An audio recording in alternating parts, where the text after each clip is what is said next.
So I'm I'm live here in Portland, Oregon, at the Willamette River, where a portion of pollution, a relatively large amount of pollution, is entering the Willamette River. So this is kind of one of my favorite places around town. I come down here and just get away from it all for a little bit. You can see why I would want to come down here. It's so beautiful. And tonight, when I got here, I just noticed all of this foam going into the river, and I was like, what the hell is going on? That doesn't seem right. So I went upstream a little ways, and upstream there's even more. There's just tons of foam just dumping into the river. It's going into the Willamette. You can see right there are ducks hanging out in the outlet of the stream. So right here where I'm standing, there's all of this foam. And when you get a close look at that foam, it has that rainbow sheen to it, where you can tell that it has like some sort of a petroleum base or oil base to it. And it's just tons of it. There's just tons of it. It's piling up, and it's coming from somewhere upstream. I walked upstream a little ways, and upstream there's even more. It's just tons. I've been down here for a good half hour now, and in that time it's just been non-stop foam. And whoever dumped this into the river, it's a pretty low likelihood they'll ever be held accountable. Like, I highly doubt that the Oregon Department of Environmental Quality is going to do any kind of investigation into what kind of pollution is pouring into the Willamette River. But there's just tons of this foam coming downstream, going right into the river. And they're protected species, endangered species that live in this river. There's salmon, sea lions. There's all kinds of like herons and otters, river otters and stuff like.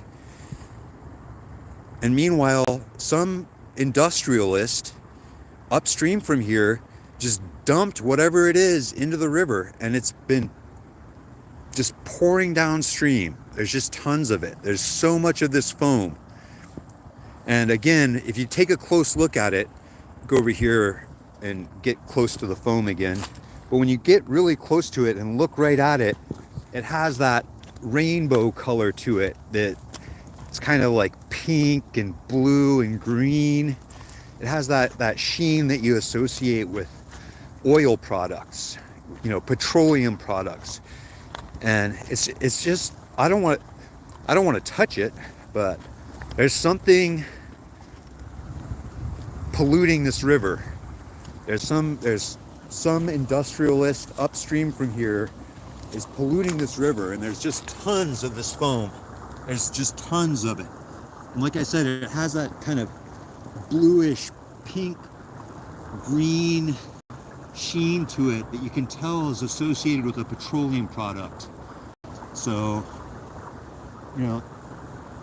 this is just society, right?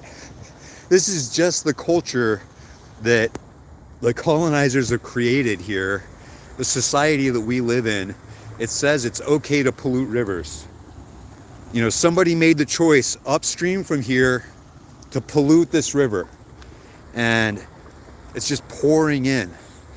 I follow the stream up a ways, and it gets narrow up there. It's kind of hard to navigate. But when you go up a little bit further, there's even more of this foam. It's just piled up on itself. And there's practically no chance that whoever did this pollution, it will be held accountable. Like, if you think about it in terms of environmental catastrophes whatever this is, the person did, there's practically no chance that they're going to be held accountable. Even if they are, it'll probably just be a slap on the wrist. They'll be told, pay a fine. You know, don't let us catch you doing that again. We're not saying don't do it again, just don't let us catch you doing it again. But yeah, you know, I love this. I love this little stream. I come down here and hang out. And it just breaks my heart to see it covered over in pollution like this. It just breaks my heart because, like I said, I highly doubt anybody will be held accountable for it. There's practically no chance that a ticket is going to be handed out. Probably won't even be investigated. Probably won't even. Nobody will mention this. It won't even make the 5 o'clock news. Like this is nothing. It doesn't. It's meaningless. It's meaningless to the culture and society that we live in. But to me, it's heart-wrenching. To me, this is just heart-wrenching because, like I said, endangered species live in this river. The treaties that allowed the colonizers to even be here are built on the understanding that the fish will be protected. And whoever did this, you know, that's going to have a bad effect on fish. If there's a fish in this water right now, that fish is not feeling very well.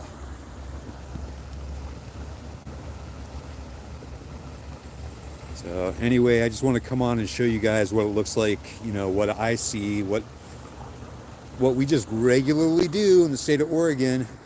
We're so green and progressive in Oregon. Everything is so great in Oregon. But seriously, I doubt there will be any repercussions for whoever did this pollution. And with all that said, I'll let you guys go. Thanks for taking the time to tune in, and I'll talk with you again really soon.